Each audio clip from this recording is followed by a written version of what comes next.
నమస్తే. Welcome to Andhraprabha. నేను రఘునందన్.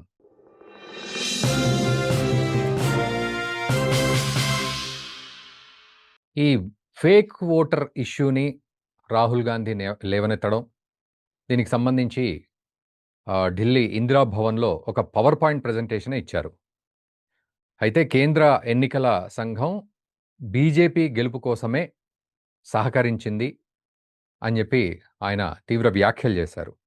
అయితే ఈ పవర్ పాయింట్ ప్రెజెంటేషన్ ఇస్తూనే ఫర్ ఎగ్జాంపుల్ అంటూ ఒక ఓటర్ విషయం చూపెట్టారు. ఆదిత్య శ్రీవాస్తవ. ఆయనకు లక్నోలో ఓటుంది, ముంబైలో ఉంది, బెంగుళూరులో ఉంది అంటూ కూడా రాహుల్ గాంధీ చెప్పడం జరిగింది. అయితే ఇదంతా ఒక ఎత్తైతే, సరే అక్కడ ఏం జరిగిందనే విషయం ఒక ఎత్తైతే, సడన్‌గా నిజంగానే ఆదిత్య శ్రీవాస్తవ స్క్రీన్‌లోకొచ్చాడు, ఊడిపడ్డాడు. ఆయన ఏం జరిగిందనే విషయం చాలా క్లారిటీగా చెప్పాడు. 3 చోట్ల ఓట్లు ఉన్నాయి తన పేరు మీద అన్నదానికి అతను సమాధానం ఇచ్చాడు. ఈ సమాధానాన్ని బట్టి మరి రాహుల్ గాంధీ పరిస్థితి ఏంటి? ఆయన చేసిన ఆరోపణలు వాటి కాన్సిక్వెన్సెస్ ఏంటి మరి? ఎందుకంటే ఆదిత్య శ్రీవాస్తవ్ ముందుకొచ్చాడు. స్క్రీన్ ముందుకొచ్చేసి చెప్పేశాడు టీవీ ముందుకొచ్చి. మరేంటి? ఇదొక ఎత్తైతే లేటెస్ట్‌గా శశి థరూర్ కూడా ఎంపీ శశి థరూర్ ఆయన గూడా కొంత రాహుల్ గాంధీకి సపోర్టివ్‌గా మాట్లాడుతూ 100% ఇది బయటపడాలి. ప్రజాస్వామ్యబద్ధంగా ఎన్నికలు జరగాలి. కాబట్టి ప్రజలందరికీ ఈ విషయాలు తెలియాలి.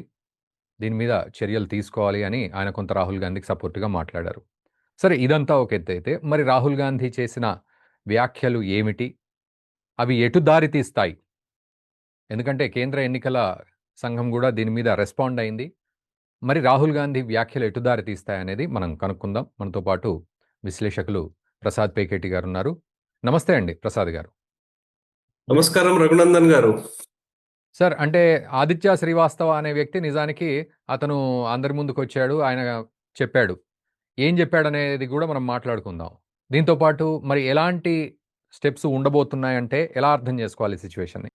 రఘునందన్ గారు, ఇక్కడ దీంట్లో కొన్ని అంటే మల్టిపుల్ డైమెన్షన్స్ ఉన్నాయండి. హ్మ్. ఫస్ట్ ఏంటంటే, వీళ్ళు తీసుకొచ్చిన కాన్సెప్ట్ లేకపోతే తీసుకొచ్చిన ఆ పదం ఏంటంటే ఓటర్ చోరీ అంటున్నారు. అంటే దీంట్లో కూడా రెండు, ఒకటి ఏంటంటే ఫేక్ ఓటర్లను తీసుకొచ్చారు అంటున్నారు, ఇంకోటి ఈవీఎంని మ్యానిపులేషన్ చేశారా అంటున్నారు. హ్మ్. సరే, ఈవీఎం మ్యానిపులేషన్ అనేది ఎప్పటి నుంచో అలిగేషన్ వస్తోంది, మీరు ప్రూవ్ చేయండి రా బాబు అంటే ఎవడు ప్రూవ్ చేయలేకపోయాడు.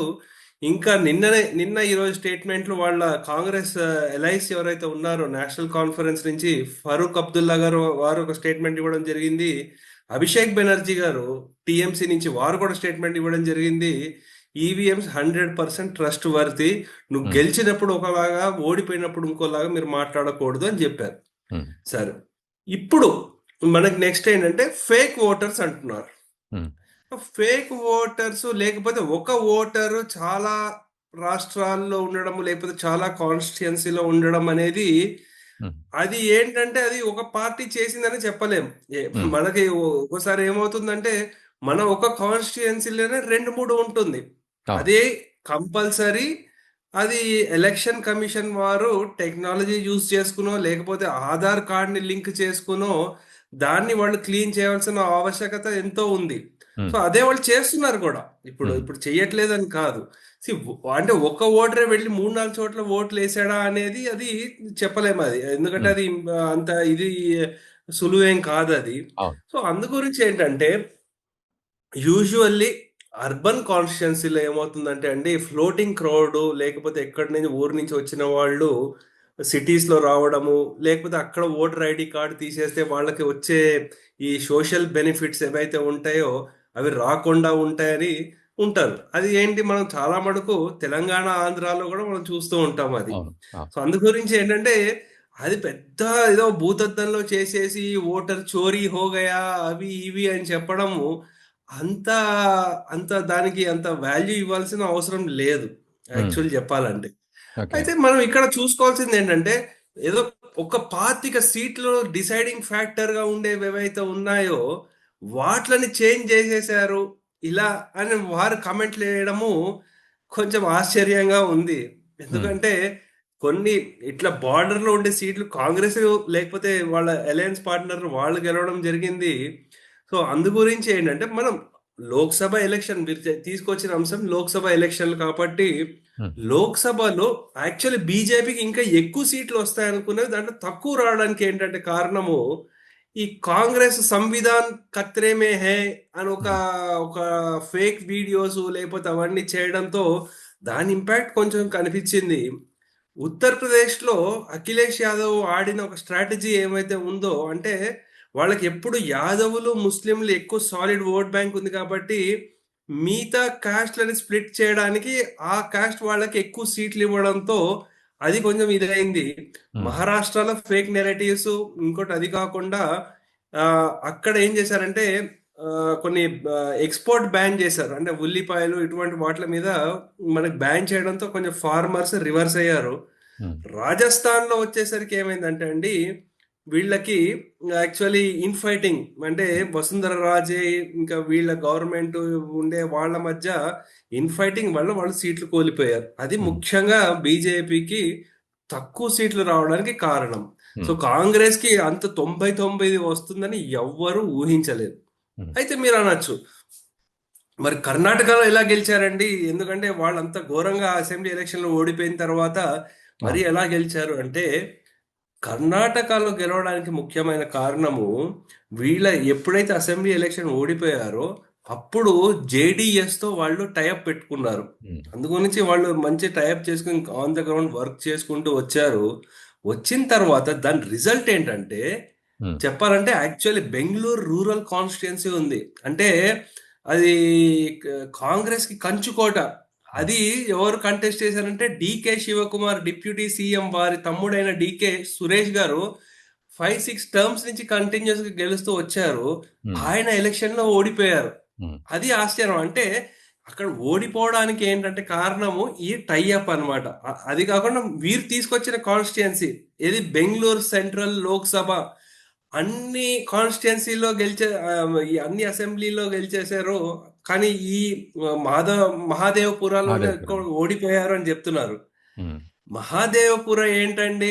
యాక్చువల్లీ చెప్పాలంటే బీజేపీకి స్ట్రాంగ్ హోల్డ్ అది మహాదేవపుర. ఇప్పుడే కాదు అవును. ఎప్పటి నుంచో కూడా ఎప్పటి నుంచో కూడా ముందు అవును. నుంచి కూడా కొన్ని ఎలా ఉంటుందంటే అండి అక్కడ మైనారిటీ ఓట్స్ కొన్ని కాన్స్టిట్యున్సీలు ఏవైతే ఉన్నాయో అవి సాలిడ్ గా ఇప్పుడు కాంగ్రెస్ పడుతూ రావడము లేకపోతే ఈ ప్రకాష్ రాజ్ లాంటి వాళ్ళు కంటెస్ట్ చేయడం వల్ల చీలిపోతూ వచ్చేవి. స్ప్లిట్ ఉంది. అయితే ఈసారి అలా కాకుండా కాంగ్రెస్ ఒకరే ఒక అభ్యర్థి, ఇక్కడ బీజేపీ జేడిఎస్ వీళ్ళిద్దరి మధ్య కంటెస్ట్ కాబట్టి చాలా టైట్ గా నడుస్తూ వచ్చింది. కానీ మహాదేవపుర ఎలా అంటే మనకి ఆ, ఈ హైటెక్ సిటీ ఇటుపక్క ఉన్నాయి కదండి. అక్కడ ఏంటంటే చాలా మటుకు సాఫ్ట్వేర్ అంటే వైట్ ఫీల్డ్ ఏరియా ఇవన్నీ అంటారు. ఉమ్, అక్కడ ఏంటంటే సాఫ్ట్వేర్ వాళ్ళు కానీ చాలా మంది నార్త్ ఇండియన్స్ ఉండడము అలా చాలా ఓట్లు అవన్నీ ఎప్పుడు గెలుస్తూనే వచ్చింది. బీజేపీ నుంచి అరవింద్ లింబావలి అనేవారు వారు చాలా సార్లు గెలిచారు. అక్కడ మినిస్టర్ గా కూడా వర్క్ చేశారు. ఈసారి వారి శ్రీమతి గారిని నుంచోబెట్టారు అక్కడ అసెంబ్లీ ఎలక్షన్ లో. వారు కూడా మంచి మెజారిటీతో గెలిచారు. అందు ఓకే. గురించి ఈయన చెప్పిన కమెంట్స్ కి దీనికి ఎటువంటి పొంతన లేనే లేదు. ఓకే. సో ఇది ఏంటంటే ఏదో చూపించేయడము లేకపోతే వాళ్ళు తప్పు చేశారు ఒకసారి సుప్రీం కోర్టుని అనడము ఒకసారి ఎలక్షన్ కమిషన్ అనడం అంటే ఏదో ఒకటి జనాల్లో ఉద్యమంలా ముందుకు తీసుకెళ్ళాలి అవును. అని లేకపోతే విప్లవాత్మకంగా. రైతులకి ఆ, ఉమ్, ఏదో నాటకీయంగా చూపించేయడం అనమాట. ఒక ఉమ్, పక్కన సరే రైతులకు అన్యాయం జరుగుతుంటే మోదీ గారు ఎప్పుడైతే ఇప్పుడు స్టేట్మెంట్ ఇచ్చారో మా రైతుల గురించి నేను ఏం చేయడానికైనా రెడీ అన్నారు. ఉమ్, సో దాంతో ఇప్పుడు సైలెంట్ అయిపోయాడు. ఇప్పుడు ఉమ్, అది కాకుండా ఇప్పుడు ఇంకోటి ఇదేంటంటే ఇలా అన్యాయం చేశారు అవి చేశారు ఇవి చేశారు అంటే ఏదో ఒక విధంగా any kind of news in news is a good thing అంటారు. Yeah. Any um. News is a good news లాగా. సో అయితే అందు గురించి ఎలాగైనా వాళ్ళ ఉనికి చాటుకోవడానికి అలా కాకుండా వాళ్ళ పార్టీలోనే ఏంటంటే అంతర్గతంగా కర్ణాటకలో ఏమవుతుందంటే ఒక పక్క సిద్ధిరామయ్య గారు ఇంకో పక్క డికే శివకుమార్ గారు వాళ్ళ ఇద్దరి మధ్య చాలా నడుస్తోందండి. అంటే అక్కడ వాళ్ళు మనకి ఆల్మోస్ట్ ఆ పార్టీ చీలిపోయే అవకాశం కనిపిస్తోంది ఉమ్, కర్ణాటకలో. ఉమ్, అందు గురించి వాళ్ళు ఏం చేస్తున్నారంటే ఎలాగైనా సరే ఇష్యూని దృష్టి మరలించాలి అనే దాని మీద ఉన్నారు. కానీ నిజంగా అక్కడ ఏమైనా జరుగుతుంది అఫ్ కోర్స్ ఈ ఓటర్ ఇప్పుడు ఈ లిస్ట్ క్లీన్ చేయడం అనేది ప్రతిసారి చేస్తారు వాళ్ళు. ఎలక్షన్ కమిషన్ వాళ్ళు ఎంత చేసినప్పటికీ ఎక్కడో అక్కడ కొన్ని దొరుకుతూ ఉంటాయి. మనకిప్పుడు తెలంగాణలో కూడా చాలా దొరుకుతాయి. సో అవును. అలా డూప్లికేషన్లు అనేది అన్ని అవుతుంది. అంటే మొత్తం కొట్టి పాడేయట్లేదు. రాహుల్ గాంధీ అయితే గారు ఇక్కడ చెప్పింది ప్రసాద్ గారు అంటే డూప్లికేషన్. నేను వ్యూవర్స్‌కి గూడా ఒక క్లారిటీ ఇవ్వాలి అనుకుంటున్నా. అంటే ఆ ఆదిత్య శ్రీవాస్తవ్ అనే వ్యక్తికి లక్నోలో ఉంది, ముంబైలో ఉంది, బెంగుళూరులో ఉంది ఓటు. అయితే ఇది ఎలా సాధ్యము అనేది మొత్తానికి నిన్న ఎన్నికల కమిషన్ బీజేపీ గెలుపు కోసమే ట్రై చేసింది, సహకరించింది అని చెప్పడం. అయితే సడెన్‌గా ఆ వ్యక్తి తెర మీదకొచ్చేసి ఆయన ఏం చెప్పాడంటే లక్నోలో ఉంది. కానీ నేను ఉద్యోగరీత్యా ఎప్పుడైతే ముంబైకి పోయానో అక్కడ మళ్ళీ రిజిస్ట్రేషన్ చేయించుకున్నా నేను నా పేరుని. పాతది తీసేశాను. ఆన్‌లైన్‌లో చేసుకున్నాను. పాతది తీసేశాను. ఆ తర్వాత మళ్ళీ నేను బెంగుళూరుకొచ్చాను. సో, పాతది తీసేశాను. అని తను అనుకున్నాడు. కాకపోతే ఆ పాతది కూడా ఆ లిస్ట్‌లో ఉండడం వల్ల మొత్తం 3 చోట్ల అతని ఓటుంది అని అనుకోవడం, దాన్ని పూర్తిగా దేశవ్యాప్తంగా దాని మీద చర్చ జరగడం ఆయన పేరు. అనుకోకుండా ఆయన తెర మీదకి రావడం జరిగింది. సో, ఇది సార్ యాక్చువల్లీ అంటే వ్యూవర్స్‌కి ఆ క్లారిటీ కోసం ఇస్తున్నా. అయితే దీంతో రిలేటివ్‌గా ఆలోచిస్తే ఆహ్, ఇప్పుడు కాంగ్రెస్ నేతలు కొంత సపోర్ట్ జేస్తూ ఉన్నారు. మరోవైపు బీజేపీ నేతలు విమర్శిస్తూ ఉన్నారు. కాంగ్రెస్ గెలిచిన చోట ఆ రాష్ట్రాల్లో లేకపోతే ఆ నియోజకవర్గాల గురించి ఎందుకు మాట్లాడట్లేదు రాహుల్ గాంధీ అని. సో, దాన్ని తీసుకోవచ్చా కన్సిడరేషన్‌లో? తప్పకుండా అండి. ఎందుకంటే హ్మ్. మనకి మహారాష్ట్రలో చూసాము. మనకొక లోక్‌సభ కాన్స్టిట్యుయెన్సీ ఉంది. మొత్తం అన్ని చోట్ల మొత్తం బీజేపీ లీడ్‌లో ఉంది. ఒకటే ఒక కాన్స్టిట్యుయెన్సీ మైనారిటీ ఓట్లు అన్నీ ఏకధాటిగా పడ్డాయన్నమాట. ఆ హ్మ్. పడడంతో ఏమైందంటే వాళ్ళు ఓడిపోయారు బీజేపీ వాళ్ళు. సో, హ్మ్. దాన్ని వాళ్ళు ఒక లెసన్‌గా తీసుకున్నారు. ఎక్కడెక్కడ తప్పులు జరిగాయో దాన్ని చూసారు. చూసి వాళ్ళు దాన్ని వర్కౌట్ చేశారు. అంతేగాని అక్కడ జరిగిన దాని గురించి ఇంకా ఏదో వేరే వాళ్ళ తప్పులను తొయ్యడము, అవన్నీ చేయడం కంటే, పోనీ నిజంగానే డూప్లికేట్ ఓట్లే ఉన్నాయి. హ్మ్. లేకపోతే ఇంకేదో తప్పున్నాయి. హ్మ్. మరి వీళ్ళకి ప్రతి ఒక్కళ్ళకి బూత్ లెవెల్ కార్యకర్తలు ఉంటారు గదండీ! అవును. ఒక్కొక్క బూత్‌లో దగ్గర దగ్గర 1200 ఓట్లుంటాయండి. అంటే నీకు బూత్ కమిటీలు లేపోతే సంస్థాగతంగా మీరు వీక్‌గా హ్మ్. ఉంటేనే ఇటువంటి చూడకుండా మొత్తము రిజల్టొచ్చి ఓడిపోయిన తర్వాత నేను వాడి వల్ల ఓడిపోయాను, వీడి వల్ల ఓడిపోయాను అని చెప్పడం కంటే, హ్మ్. అసలు ఎన్నైతే తప్పు జరిగాయి. ఎందుకంటే ఎప్పుడైతే ఎలక్షన్ కమిషన్ ఎప్పుడైతే పబ్లిష్ చేస్తుందో ఓటర్ లిస్టు, ఆ ఓటర్ లిస్టు బూత్ పరంగా మనం తీసుకొని ఏ పార్టీ వాళ్ళు అసలు మనకి పార్టీకి అనుకూలంగా ఎవరైతే ఉన్నారో, వ్యతిరేకంగా ఎవరైతే ఉన్నారో, డూప్లికేట్‌లు ఓటర్లు ఎవరైతే ఉన్నారో, వాళ్ళు కంప్లెయింట్ చేస్తే అప్పుడే డిలీట్ చేయొచ్చు. హ్మ్. సో, అలా ఎందుకు చేయలేకపోతున్నారు? వీళ్ళ సంస్థాగతంగా వీళ్ళ వీక్‌నెస్‌ని కప్పిపుచ్చుకోవడానికే కాకుండా మిగతా వాళ్ళ మీద తోసేయడము, లేపోతే ఇలా అన్యాయం చేస్తున్న వీళ్ళని ఏంటంటే ఆర్గనైజేషన్ పరంగా బీజేపీని కొట్టలేకుండా ఓకే. ఇంకోటేదో రీజన్ చూపించేయడము, అలా చేస్తున్నారు గానీ, ఏ పార్టీ అయినా సరే సంస్థాగతంగా సరే వాళ్ళని డేటాతో ప్రూవ్ చేయమనండి. హ్మ్. సరే మనకి ఈ లిస్ట్ పబ్లిష్ చేసినప్పుడు, సో, లిస్ట్ పబ్లిష్ చేసినప్పుడు మేము ఇన్ని అబ్జెక్షన్స్ రైజ్ చేశాము. అవును. దీంట్లో ఇవన్నీ మేము అబ్జర్వ్ చేశాము. ఏదో అయిపోయిన తర్వాత ఏదో ఒక 6 నెలలు రిసర్చ్ చేసి ఏదో పెద్ద కొత్త ఆవిష్కారం అయినట్టు చెప్తున్నారు గానీ, అసలు హ్మ్. ఎలక్షన్‌లకు ముందు మీరేం చేశారు? హుహు. ఆ డీటెయిల్స్ ఎక్కడ లేదు గదా! సో, అవునవును. పోనీ ఎంతమంది ఓటర్లను డిలీట్ చేయించారు? ఎంతమంది ఉన్నారా లేదా వెరిఫికేషన్ చేసుకున్నారు? యాక్చువల్లీ చెప్పాలంటే బీజేపీ మహారాష్ట్రలో, హర్యానాలో, ఢిల్లీలో గెలవడానికి అదొక ముఖ్యమైన కారణం అది. హ్మ్. ఎందుకంటే మొత్తం వెళ్ళిపోయి అసలు గ్రౌండ్ లెవెల్‌లో ఏం జరుగుతోంది అనేది ఇన్ డెప్త్‌గా చూసుకున్నారు వాళ్ళు. చూసుకొని అవును. వాళ్ళు అబ్జెక్షన్ రైజ్ చేస్తారు. ముఖ్యంగా మహారాష్ట్ర లాంటి సో, ప్రదేశంలో బీజేపీ సంక్షేమ పథకాలు గూడా బాగా వర్కౌట్ అయ్యాయి అక్కడ. లాడ్లీ బెహనా లాంటి. హ్మ్. సీ అవైనప్పటికీ గూడా అండి, ఏదో ఒక ఫ్యాక్టర్ మీదే మనం చెప్పకూడదు. ఎందుకంటే అవును. కొన్ని బ్యాక్‌గ్రౌండ్ వర్క్‌లో కూడా చేయాల్సినవి చాలా అవసరం ఉంటుంది. ప్రతి హ్మ్. పార్టీకి గూడా. సో, హ్మ్. అంటే నేను ఒక పార్టీ అని చెప్పట్లేదు. ఎవరైతే ఆన్ ద గ్రౌండ్ వర్క్ చేసుకుంటున్నారో, హ్మ్. ఓవర్ కాన్ఫిడెన్స్‌కి పోకుండా, అసలు వాళ్ళ ఓటర్లతో ఎవరైతే కనెక్ట్ అయి ఉన్నారో, తప్పకుండా వాళ్ళకి ఓట్లు పడతాయండి. సో, హ్మ్. వాళ్ళ మిగతా పార్టీలని వాళ్ళ వీళ్ళ మీద పడి ఏడవడం కంటే సో, మన సైడ్ నుంచి మనం ఏం చేసుకోవాలో వాళ్ళు ఇంట్రాస్పెక్షన్ చేసుకొని దాన్ని మంచిగా సవ్యంగా చూసుకుంటే వాళ్ళకి ఎటువంటి ప్రాబ్లమ్ ఉండదు. సో, ఈ రాహుల్ గాంధీ ఎలా మారుతారేమో అని 2014 నుంచి చూస్తూ ఉన్నాము. హ్మ్. ఇంకా వారు ఉన్నంత వరకు ఈ గాంధీ పరివార్ సెంట్రల్ వాళ్ళ కంట్రోల్ ఉన్నంత వరకు కాంగ్రెస్ అయితే ఇప్పట్లో మారే అవకాశాలు ఎక్కడ కనిపించట్లేదండి. ఇక్కడ ప్రసాద్ గారు ఇంకొక విషయం, కీలకమైన విషయం. ఒకవేళ నిజంగానే అతని ఓటు, అలాగే లక్షల ఓట్లు ఇందాకన్నట్లుగా మాదేవపురాలో 1,00,000 ఓట్లు, ఆ రకంగా దేశవ్యాప్తంగా ఇన్ని ఓట్లు. ఒకవేళ అవి డిలీట్ కాకపోయినా, వాటిని స్క్రూటినీ చేయలేకపోయినా, అది ఎన్నికల కమిషన్ మీదికి ఒక ఆరోపణ కింద వేసినా కొంత జస్టిఫైడ్ ఉండేదేమో అనిపిస్తుంది. కానీ అంతకంటే తీవ్రంగా బీజేపీ గెలుపునకు సపోర్ట్ చేసింది అని అనడం అనేది ఇక తీవ్ర వ్యాఖ్యల కిందకి వస్తోంది గదా! సో, దీన్ని కాన్సీక్వెన్స్ ఎట్లా ఉండబోతోంది? కాన్సిక్వెన్స్ ఏం లేదండి. It is very, very clear. హ్మ్. రాహుల్ గాంధీ గారు ఎప్పుడు ఏదో ఒకటి అనేస్తాడు. ఈ మోదీ అని సర్‌నేమ్ పెట్టుకున్న వాళ్ళందరూ ఇలా అంటారు. మోదీ అవునవును. అని పేరు వాళ్ళ ఎవరైతే ఉన్నారో వాళ్ళు కోర్ట్ కేస్ ఏసిన తర్వాత మళ్ళీ బాబు నన్ను క్షమించండి. ఇలా ఏం కాదు, అదేం కాదు. అవును. ఇప్పటికి ఒక 5, 6 కేసులు ఆయన ఉన్నాయి. హ్మ్. సో, సావర్కర్ గారి మీద కూడా ఏదేదో అన్నాడు. సో, హ్మ్. కేసులైతే పడ్డాయి. హ్మ్. మళ్ళీ తప్పయింది నన్ను క్షమించండి అంటారు. సో, హ్మ్. ఇది ఆయనకి ఏంటంటే అదొక రొటీన్ అయిపోయిందనమాట. అవును. ఏముందిలే ఒక సారీ చెప్తే పోయింది గదా! అని నా దృష్టిలో ఉన్నారు. హ్మ్. ఇంకా కఠినమైన ఎందుకంటే ఎలక్షన్ కమిషన్ రిపోర్ట్స్ వీళ్ళకి గవర్నమెంట్‌కి రిపోర్ట్ చేయదు సెంట్రల్ గవర్నమెంట్‌కి. Hmm. Direct president of India. And exactly.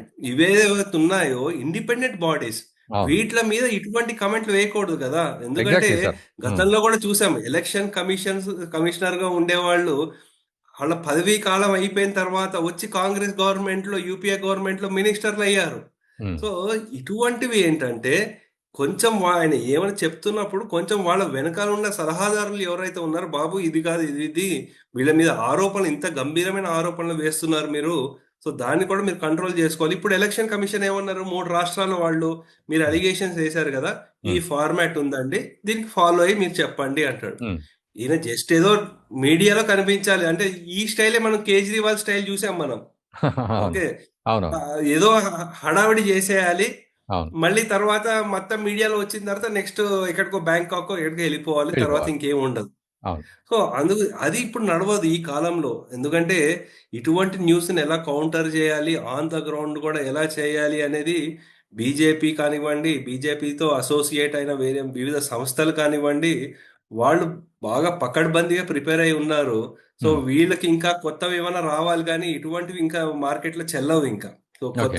కొత్త సెంటిమెంటు లేకపోతే భాష, ప్రాంతము, కులము, మతము విడగొట్టడాలు లేకపోతే ఈ బట్ చట్టపరంగా ఉత్తర, ఏమైనా దక్షిణ కాన్సీక్వెన్స్ ఉంటుందా రాహుల్ గాంధీ మీద? ఎందుకంటే అది గూడా చర్చకొస్తోంది ఇప్పుడు కొత్తగా. అంటే డెఫినెట్‌లీగా ఉంటుంది గదా! ఎందుకంటే ఒక హ్మ్. ఇండిపెండెంట్ బాడీని అలిగేషన్ వేశారు అంటే, వీళ్ళు ఇంత ఫాస్ట్‌గా ఎలక్షన్ కమిషన్ వాళ్ళకి హ్మ్. రెస్పాండ్ అయ్యారంటే, హ్మ్. డెఫినెట్‌లీ ఉంటుంది ఏదో ఒకటి. సో, హ్మ్. అందు గురించి లేకుండా వీళ్ళు కూడా ప్రిపేర్ అయ్యి ఉన్నారు గదా! So, okay. మేము ఎన్ని అవకాశాలు ఇచ్చినా మీరు ప్రూవ్ చేసుకోలేకపోయారు.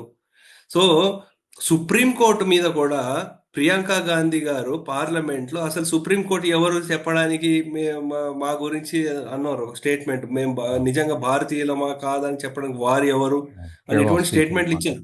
హ్మ్. అంటే ఇటువంటి వ్యాఖ్యల ద్వారా ఇండిపెండెంట్ బాడీస్ ఏవైతే ఉన్నాయో దాని మీద కూడా ప్రశ్నలు లేవనెత్తుతున్నారు. సో, దాంతో ఏమవుతుందంటే వీళ్ళ మీద ఇంకా కేసులు పడి వీళ్ళ లీగల్లీ చాలా కష్టాల్లో ఇరుక్కునే అవకాశాలు చాలా ఉన్నాయి. Okay. Raghunandan garu. Right sir. Thank you very much Prasad Peketi garu. So, ఈ విషయంపై మాకు పూర్తి అనాలిసిస్ అందించినందుకు. Thank you very much. Thank you sir. నమస్తే. సో, అది పరిస్థితి. మొత్తానికి అటు ఎన్నికల కమిషన్ మీద ఆయన పవర్ పాయింట్ ప్రెజెంటేషన్ ఇచ్చి మరీ బీజేపీ గెలుపునకు కృషి చేసింది ఎన్నికల కమిషన్ అని చెప్పడం పూర్తిగా వివాదాస్పదంగా మారిన సందర్భం దేశవ్యాప్తంగా గూడా ఒక కుదుపులాగా కనబడుతోందిది. ఇది కేవలం ఆరోపణల కిందికి మారుతుందా?